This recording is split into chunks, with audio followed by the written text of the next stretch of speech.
Do you have cottage cheese just laying around and you have no idea what to do with it? I've got an amazing breakfast idea for you. Here's my cottage cheese. I bought a big one because I wanted to create different kinds of recipes with it, like salad and all that. So I was thinking, what can I make for breakfast with it? And I've decided to make this egg bake. I need 3 tablespoons, roughly 3 tablespoons of shredded cheese. This is the kind I use.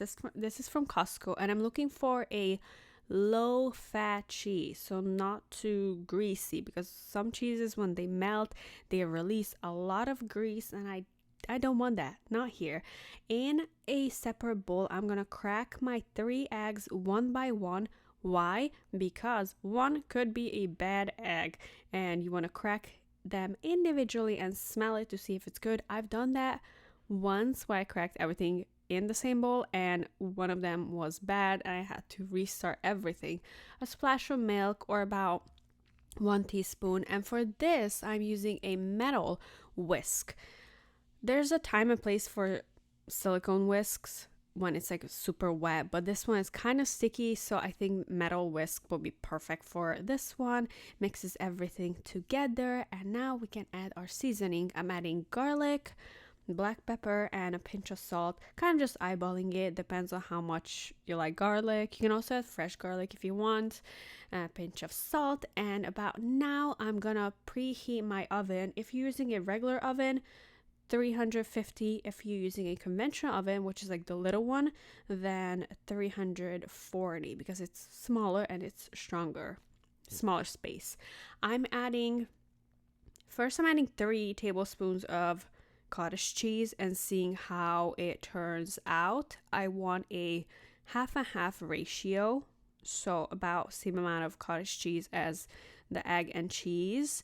So I'm gonna go in with another one, 4 tablespoons total, and I'm gonna bake this for 20 minutes. It might need to add a few minutes to it, like 2 minutes extra. Just keep an eye on it. It's gonna be crispy on top and solid when it's ready. And I'm buttering my baking dish with butter. Why not oil? Because I've noticed that when I do butter, then the outside, because there's cheese in it, it's gonna be like crispy. Like, have you ever had like crispy cheese crackers? That's kind of how it's gonna be on the outside, and that happens with butter for some reason every time, and I love it.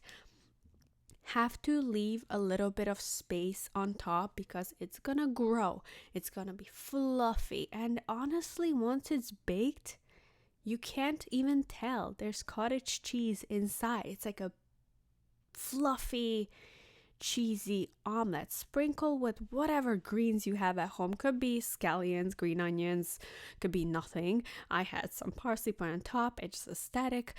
Oh my god, it came out so good. This is good for like a one person, or you can half it and do for breakfast for two, and then do like bacon or sausage on the side. So good, so easy to make, and literally you cannot even tell there's cottage cheese inside. Everything is just like cheesy, fluffy, little bit jiggly, but not raw. It's not wet. It's just moist, and all honestly, it's perfect. It's the perfect breakfast recipe for an omelette that makes it not boring. See how jiggly it is? So easy to make, super budget friendly, and like interesting new way to make a fluffy omelette. Enjoy.